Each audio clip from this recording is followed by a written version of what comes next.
Hello everyone, this is StrawberryShorty back with Haunted Heartbeats, and we are maybe about to meet Hassan. We'll see. Mrs. Griffin sets down a tray of cookies. Oh, I seem to have forgotten something in the kitchen. I'll be right back. Oh, Mrs. Griffin, may I use your restroom? Of course, dear, down the hall to the left. Thank you. Nick leaves and she disappears in the hallway. Kane, Brett, and I look at each other. Think she'll be back soon? I don't care. Something's weird about all this. We should leave. No, we can't leave yet. We haven't learned anything. For once, I'm starting to agree with Kane. This whole thing feels off. Nick returns. I took a look around. There's not much down here except the living room and the kitchen. We'll have to find a way to look around upstairs. I nod and get up to look around. Brett and Kane share a look, but get up to do the same. There are a lot of pictures on the walls. And on the mantel. And everywhere. That's pretty crazy. Pictures in the house. Looks like a lot of pictures of Hassan when he was little. He and his family traveled a lot. There's a few of them at the Eiffel Tower, one at Niagara Falls. God, they've been everywhere. China, Italy, Spain. Where haven't they been? Not many places, dearie. The sound of Mrs. Griffin's voice makes us all jump. She gently puts down a plate of cookies on a coffee table and sits down. My husband often traveled for work and took us with him. She falls silent, her eyes sad. Should I try to learn more information or comfort her? Ask about Hassan's family, compliment her home. Well, I was going to pick comfort her, but I don't feel like complimenting her home is comforting, so we'll ask about the family. Where is Hassan's father now? She gets a faraway look, looking at something that isn't there. I'm afraid he passed on many years ago. I was getting tired of traveling, and Hassan needed a place to be a child. We'd move every few months, you know. The traveling was taking a toll on our family, our marriage. But he was a good man. He finally got a new job so we could start over and be together. His new job paid less than his old one, so we struggled for a while. But we were finally together and we were happy.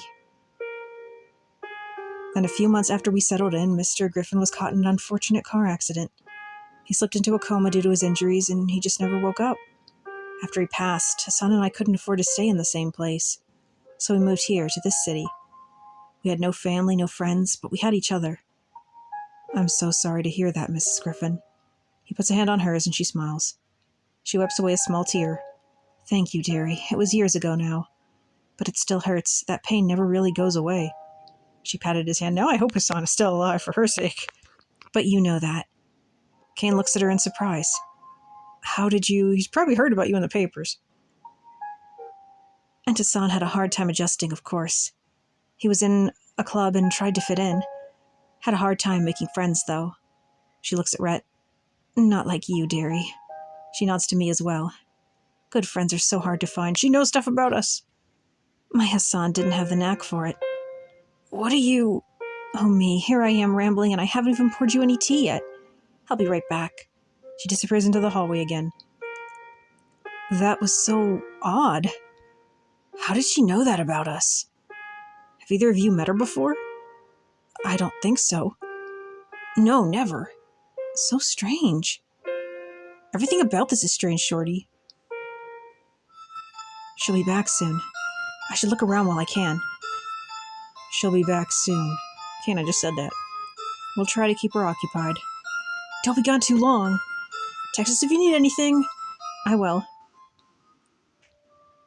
A quick glance in the hallway assures me Mrs. Griffin is still gone. I spot a flight of stairs at the end of the hallway. We're going to find some creepy room with pictures of us. Padding as quietly as I can up the stairs, I notice even more pictures lining the walls. How sad. They look really happy together. I reach the top. Most doors in this floor are slightly ajar, and I can discreetly peek inside. None of the rooms are what I needed. The last door is closed, but unlocked. I take a deep breath and turn the knob. Hassan's room. It's a very interesting curtain choice. Not a single spot of dust is in his room. The bed is neatly made. A pile of schoolbooks sit on a desk, open as if ready to be studied. It's all so deathly still. I mean, that's kind of what happens when people are not in their rooms. I shiver as a cold wave sends chills down my spine. Nevertheless, I make my way inside. I try not to make a sound as I look around. More pictures, but these are taped to the wall rather than in neat frames. The room gives me a sad, lingering feeling of doubt and loneliness. Where should I look first? The desk, the closet. The desk. I examine the desk. Among the textbooks, I see a sketchbook. The same book keeps reappearing. I pick it up. The notebook is full of rough sketches. Animals. Hassan took care of, simple landscapes, and a few self-portraits. Hassan wasn't skilled, but his visible effort is apparent in the pages. I reached the end of the sketches, which sadly stopped abruptly. I guess this is when he died. I'm about to set it down, but a folded paper slips from the last few pages. What's that? I pull the paper out. It looks like another drawing.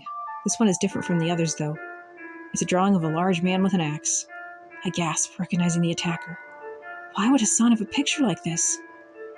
I hear the sound of something heavy being dragged across the floor. Looking up, I see a large shadow in the corner.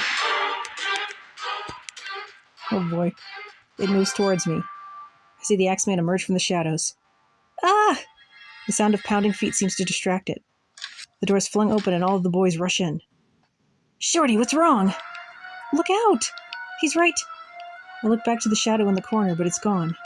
He was right there. I promise. It's okay. It's gone now, whatever it was. It's a ghost. Just because we can't see it doesn't mean it's not here. Then we need to get downstairs.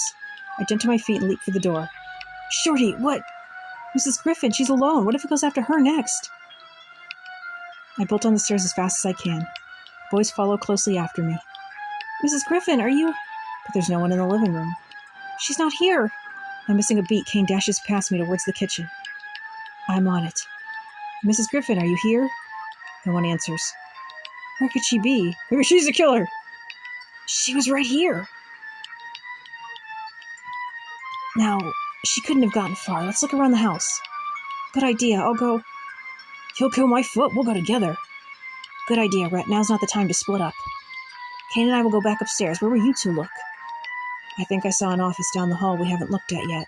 She also might have wandered outside. Where should we look for Mrs. Griffin? Look at the office, look outside. Office. I don't think she would have gone outside. We should keep looking inside. I mean, if I was being chased by a killer, I think outside's actually a pretty great way to go. All right, let's go, Kane. The two head upstairs. Rhett and I go down the hall. For some reason, I thought I was going with Kane. Are you okay, Shorty? You sounded really scared. Well, of course, it's due with an axe. I'm still scared, Rhett. But I'm more scared for Mrs. Griffin. She could have been hurt by that thing. We need to find her. We'll find her. Rhett and I find the office door locked. Darn it, we should get Nick to unlock it. Let's go back then and wait for them to come downstairs. All the lights go out. We stand in complete darkness. A loud crash comes from the living room. Without thinking, I reach for Rhett. I feel his arm. He starts at first and then realizes it's me.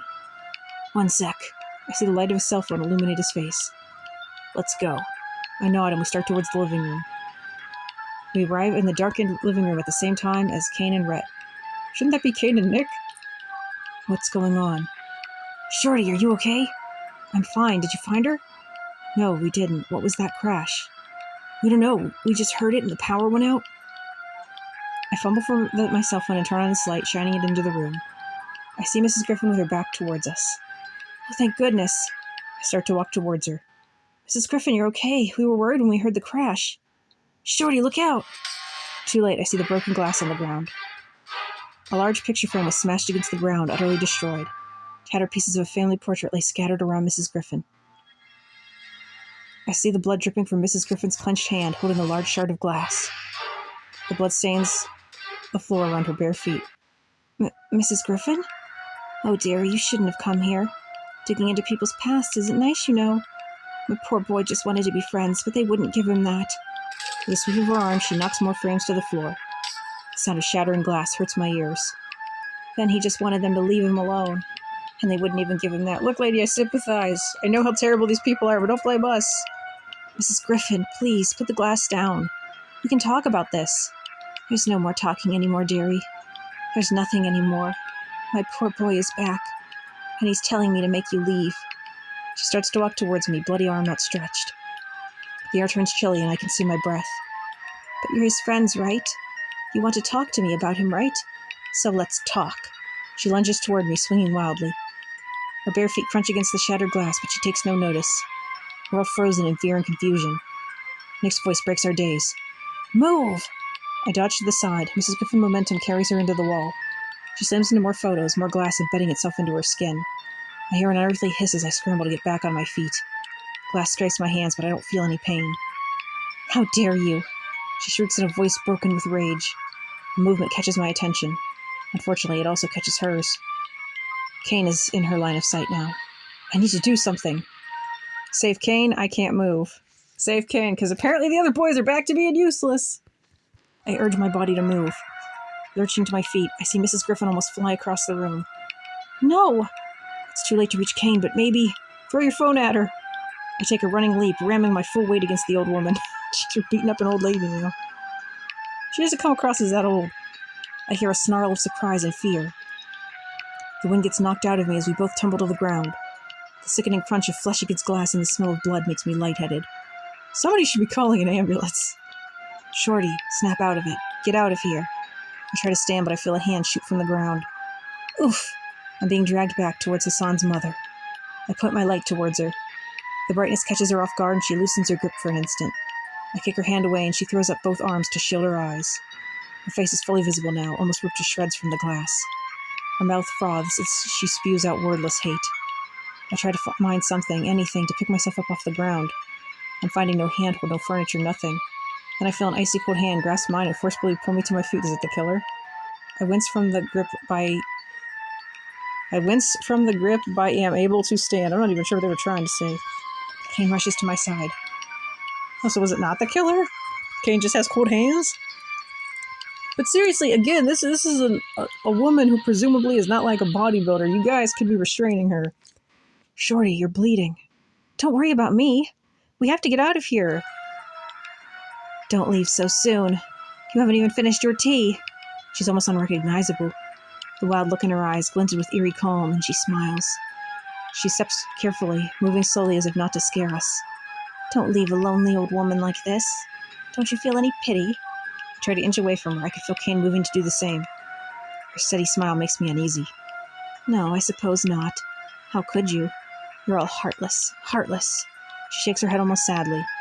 Shame. Such a shame, I suppose. I should just kill you now. But which one first? Which one? Mrs. Griffin raises her glass shard in glee. Suddenly she freezes. She stops smiling. Mrs. Griffin's face contorts in agony and anger. Ugh! She looks at us, now pain and anguish in her eyes. Her mouth moves, but a voice not hers pleads with us. Please, get out of here! Get out! It's here! I feel an icy chill run down my spine. I hear the now familiar sound of heavy dragging behind us. Nick curses. They're trying to trap us! We have to move! We flee the house and scramble into the car. Despite the rain, we drive away as fast as I can. Looking back, I see the shrinking figure of a limping woman growing even smaller behind us. The ride back to the school is a silent one. We're not even going to anonymously contact the police. We make our way into the club room, still in shock. Kane is the first to try to talk. Are we sure we weren't followed? I mean, they know where we are anyway, so. His voice is hoarse. I don't think so. Nick's voice is unsteady. What the hell is happening? He slams his hand on the table, frustrated. Rhett, we need to figure out more before we decide the next step. I think we found something out. I look at Nick. He nods to confirm. What are you two thinking? The Axeman. He's Hassan. I still think he's George. What? They're the same person? How? There's a lot of evidence pointing to it. Ghosts are supposedly the remnants of a person's soul. I guess Hassan had a particularly angry one. Why is it angry? Really? Probably had something to do with the abuse he put up with when he was a student. I mean, I wouldn't be able to blame him for that. I get it. Too much. But the Hassan we learned about was kind and gentle. You're not kind and gentle after you get bullied repeatedly and, just have to deal with people harassing you and treating you like garbage. No matter how nice you are, that'll do something to you. It doesn't sound like the Axeman. Something awful must have happened to him. Something awful must have happened to him. Something terrible. Maybe it had something to do with how he died. And how did his mom not know he was dead? And why was she crazy? All very good questions, but not ones we can answer right now. And how do you expect to answer them? We need answers, Nick. That was a stupid text about unused apps on my phone. I hate those. We need answers, Nick. We'll get them. How? By going back. Wait, back where? Nick looks at me and nodded understanding. We going underground again? We're going back to the library. Perhaps we should arm ourselves this time. I mean, we're probably not gonna, but it's okay, we have a flashlight.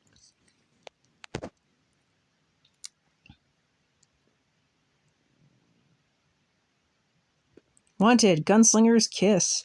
In a wild land inhabited by giant monsters and corrupt officials, a promising young deputy with a price on her head inadvertently joins an infamous gang of outlaw bounty hunters. We walk with determination down the hallway. Stopping in front of the library doors, I check my companions. This is going to end now. Whatever happens, we do it together. Nick nods. We better go in prepared. He hands out flashlights, which we all gratefully accept. Let's go. Stay close, Shorty. No weapons. We head straight for the mysterious door. No games this time, it seems. It waits for us as if it knows we were coming. We all enter the darkness without a word. The silence is almost maddening, but I draw comfort from my friends around me. Descending downwards makes me more and more nervous. The passage is small and cramped. We arrive at the small room we had encountered previously, only to discover the hallway continues. So down we keep going. What are we, at the sea? Eventually we arrive at a large cavern. Well, this wasn't here before. That we knew of. Maybe it was always down here. We step further into the cave to explore. What is this, freaking Shadow Gate? This is incredible. What a huge system. These tunnels probably go on for miles. I shiver. It's too easy to get lost down here. Which is why we're not going far, right, Nick? Oh, yeah, right. Not too far. We're keeping the cave entrance right behind us. We'll be all right. We need to look for more clues. There has to be a way to give Hassan some peace and kill the Axeman. You think we're going to find the answer in here? Something happened to Hassan here, something bad. How did Hassan get here? Into that hidden castle dungeon below the school. Let's find out what it is. Oh. I hear a faint, familiar sound. A heavy object is being dragged along the ground. I see Kane clenching his flashlight. Nick looks worried, eyes darting around nervously. Red starts to look around wildly, trying to find the source of the noise. I can feel myself shaking, but know there isn't much time to waste. Should we stay together and hope that makes us stronger? Or should we split up and make smaller targets? I need to keep it together. If we stay together, we should split up. We should stay together! Guys, we need to stay together. Don't panic. You're right, Shorty. We need to keep our heads. Guys, gather round, back to back. Shorty, stay in the middle. We'll find the bastard. Thanks, guys. Stay close. Let's start making our way back to the tunnel. The echoing sound of dragging metal makes it impossible to locate. We do our best to edge towards the entrance, but the progress in the darkness is painfully slow. I mean, I thought we were here to end this. If we leave now, we're not going to do that. The sound begins to get louder with each small step we take. I'm sorry, everyone. I'm sorry I pulled you all into this. What are you talking about? We're in danger. This is all my fault. Shorty, none of this is your fault. And we all knew what we were getting into. He's right, Shorty. We all came because we wanted to. There's nothing to apologize for. I don't know about the others, but I'm here for myself. I need to know what happened to my sister. I need to know that it doesn't happen to anyone else. Because of you, I'm finding answers. It's true, I wouldn't be here if it weren't for you. But that also means I wouldn't have the peace that I have right now, even in this craziness. I'm here, Shorty, because of you. Thanks to you, I'm here and I'm glad. Kane. That's right, Shorty. This is the strangest, the hardest, most fascinating thing I've ever done. I would have stayed with my nose buried in a book if you hadn't been willing to look with me. We're not in a good situation right now, but I'm glad we're in it together. We'll see it through to the end. Right? Right. Kane and Nick muster a smile for me. Red, however, keeps a grim, determined look. Shorty, you're my best friend. Are you reckless? Yes. Do you do things for other people without thinking? Also, yes. But did you force me to tag along? No. Are you the cause of all this? No. You're my best friend. There's no way you could stop me from coming. So stop babbling about this somehow being your fault. Let's finish this and go get ice cream, okay? Okay. Nick gives me a grin as a thought seems to strike him.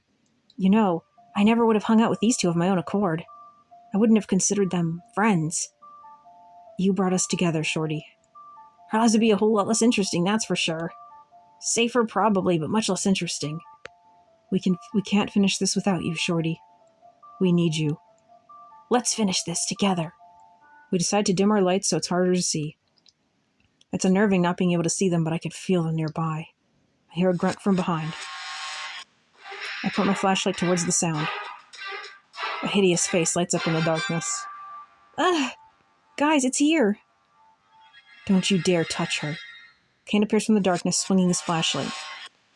I feel a hard push as Rhett leaps toward me, pushing me out of the way of the raised axe. I fall to the ground. Kane leaps on the Axeman's back, trying to immobilize him. After a few precious seconds of struggling, Kane succeeds in pinning the Axeman's arms behind him. Again, Kane doing all the work! With a heavy grunt, the Axeman falls to his knees. Pull off the mask! The hood! We are all gasping for air. Somehow the Axeman seems to shrink before us. Is it just my imagination, or... No, it's not just you. Let's use the cause behind all this trouble. Nick rips the mask from the Axeman. It's Old Man Johnson! I gasp in surprise. Caught it! George? Who could have seen this coming? The only other character with a sprite. Besides Hassan, I guess. What are you... Why? Looking really put together all of a sudden. How much of your clothes did we take off? George glares at me and spits on the ground. As I suspected. What do you mean you suspected? I was wondering when you'd turn up again, George. You knew it was this bastard, Nick. What the hell didn't you tell us? Yeah, Kane, right. Why didn't you tell us? I had no proof. We had no proof of any of this. What if he'd shown up before us and tricked us? A hunch is not an answer. We still shared our hunches, Nick. But now, we have you. It was George doing all the killings. You mean, from the beginning? Oh, Karen. Kane grips tighter to George, his shoulders shaking in fury. Don't let go of him, Kane. Don't know when the slippery snake will wriggle away. As much as I want to kill this guy, Karen's death isn't the only one he has to answer for. But how was this possible? Kane's right, a high schooler couldn't have done all those things by himself. Could he? That's true, but he had some help. Isn't that right, Hassan? Hassan.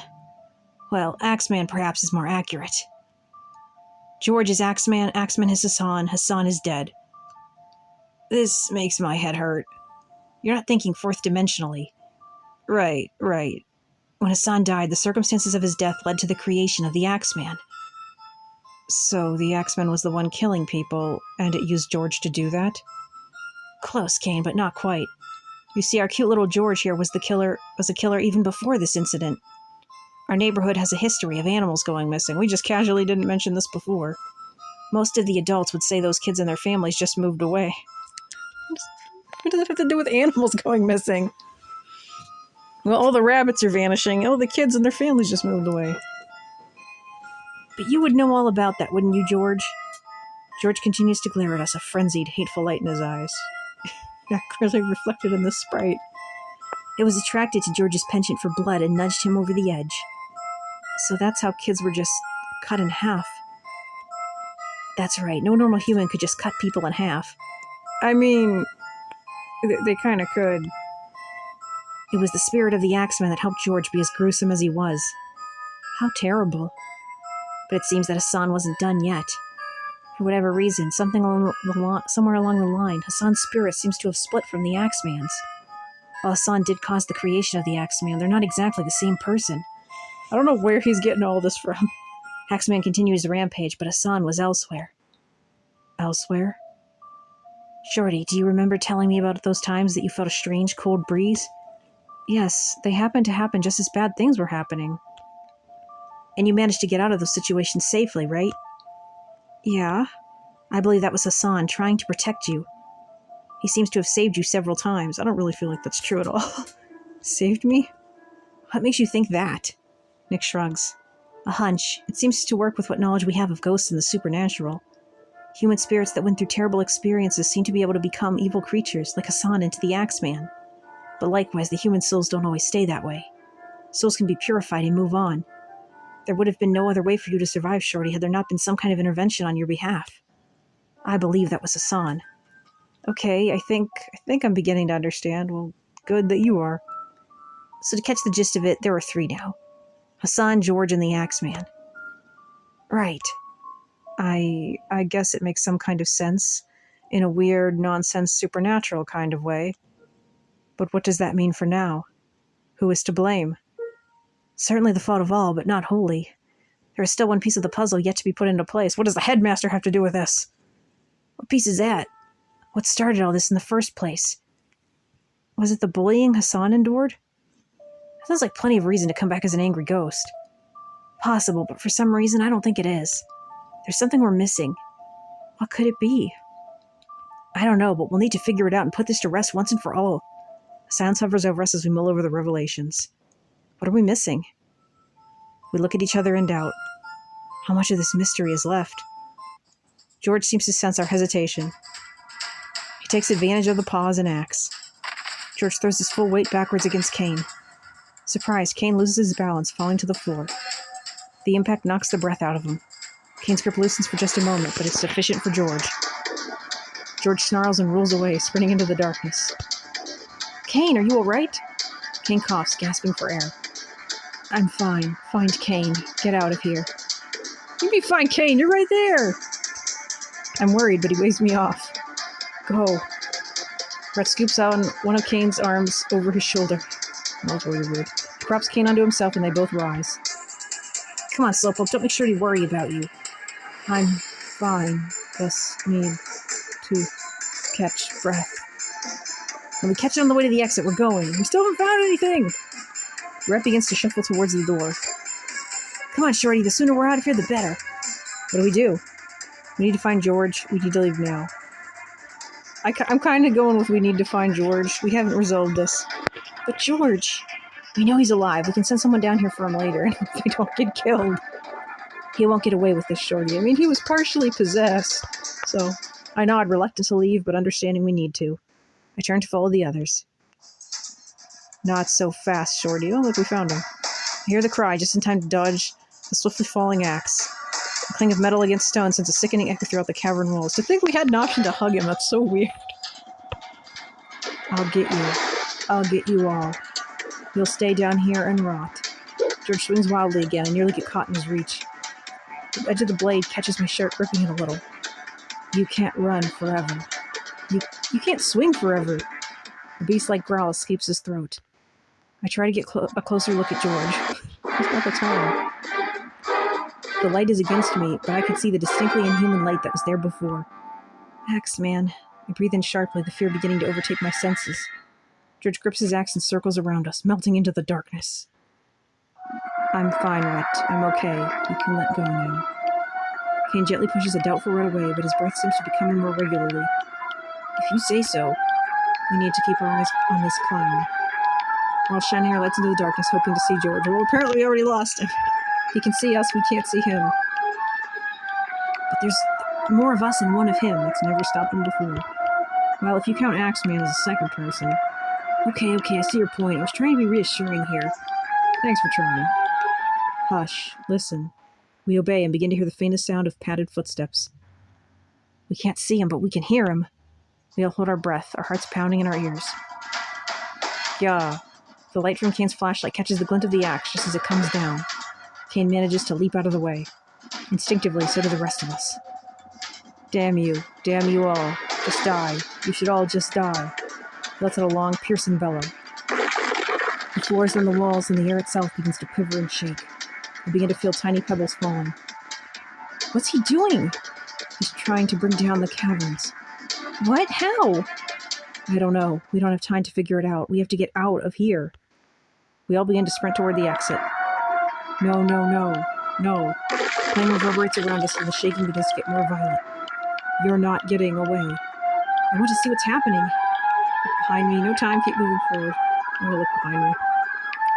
It's a straight line. We'll be fine. I chance to glance behind me.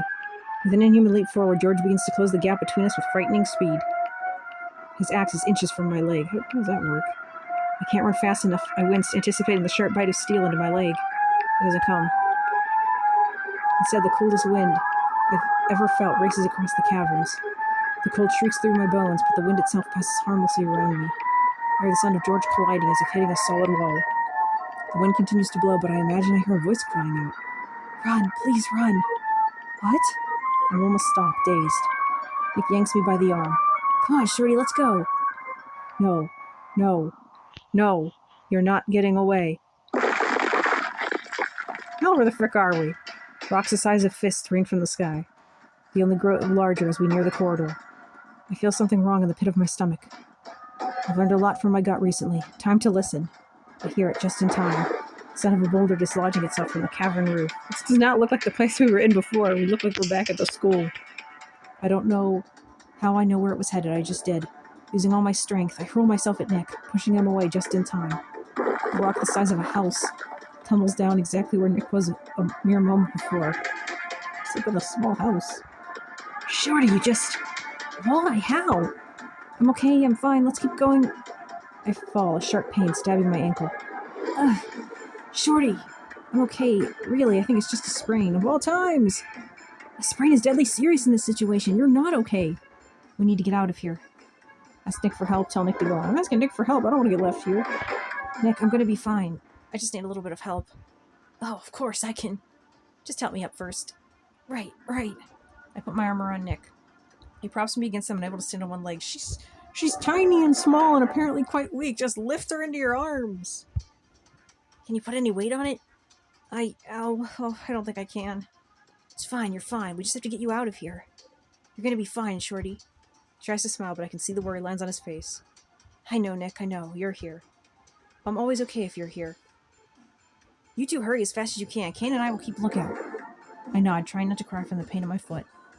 Nick and I try to stumble along, but we're too slow. The rocks are falling too quickly. We'll be buried soon. Nick grimaces. It'll be okay, I promise. Nick. Nick stops, looking at me in the eyes. Shorty, you're gonna have to trust me, okay? I return his gaze with all the determination I can muster. I trust you, Nick. Okay, then. He moves his hand from around my shoulder and moved in front of me. With a quick moment, he hoists my weight. I find myself straddling Nick's back. It's broad and warm, and there's no pressure on or pain in my leg. Alright, I can manage this at least. Let's go. Nick moves with more ease than I thought possible. He dodges the falling rocks, being careful not to jostle me too much. Are you doing okay? Yeah, I am. Thank you, Nick. Just hang on tight. I obey, clutching Nick's back.